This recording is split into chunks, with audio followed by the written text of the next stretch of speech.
Hello friends, आपण को video रे मु स्वागत जनाऊँगी। आपण को भिडियो रे कहबी सुभद्रा योजना विषय रे। सुभद्रा योजना रे केबे अप्लाई हेबो यह विषय रे आपण जानिबा को बारंबार कमेंट करूचंती। मु आपण को यह को नै के एबे बड़ अपडेट देबी। आपण माने जदि जानिबा को चाहुचंती तेबे आपण को शेष पर्यंत वीडियो को देखिया को पड़िबो। या सहित वीडियो को लाइक करी चैनल को सब्सक्राइब मध्य करबा को पड़िबो, कारण एई भली सब अपडेट आगो को जानिया पे आपण माननकु सब्सक्राइब एवं लाइक करिया को पड़िबो।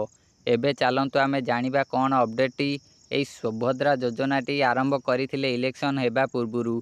इलेक्शन ने जदि से जीति थांते तेबे एई सुभद्रा योजनार लाभ मिली थांता।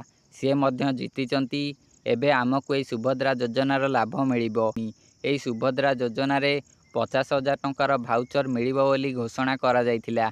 प्रत्येक महिला माननकु 50,000 टंकार भाउचर प्रदान करिवे बोली सरकार घोषणा करथिले। कौन कौन डॉक्यूमेंट लागिवो मु आपण मानकु मध्य कहिथिली।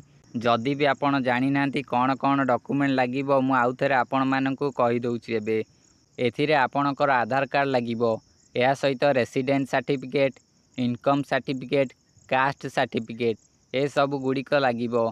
या सहित रेशन कार्ड ओ आपणकर बैंक पासबुक ओ वोटर आईडी कार्ड ए सबू डॉक्यूमेंट गुड़िक आपणक पाखरे मौजूद रहिबा दरकार। जदि आपणक पाखरे एई डॉक्यूमेंट गुड़िक नाही तेबे आपण ए सब गुड़िक अप्लाई करि परिबे नाही।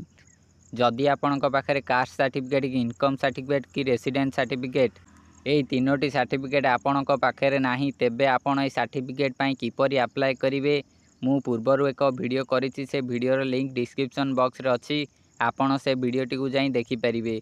एबे चलंतु जानिबा एथिरे आपण किपरि आवेदन करिवे।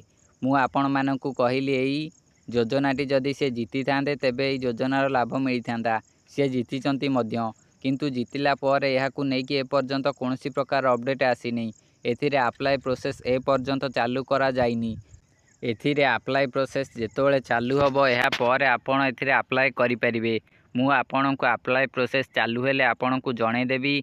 आपण सेति पई ए वीडियो को लाइक करी चैनल को सब्सक्राइब करी रखंतु। या सहित पाखे थिबा बेल आइकन को ऑल दबाई दियंतु। एथिरे अप्लाई को नै कि कोनोसी प्रकार अपडेट जारी करनांती सरकार ए पर्यंत। आपण जदि एथिरे अप्लाई करिया को चाहुचंती तेबे आपण माननकु अपेक्षा करिया को पड़िबो। या सहित आपण अप्लाई पूर्वरु ए जो डॉक्यूमेंट गुड़िक ए सबू डॉक्यूमेंट गुड़िक ठीक करी रखंतु, जहा द्वारा आपण अप्लाई स्टार्ट हेले आपण अप्लाई करि नेबे।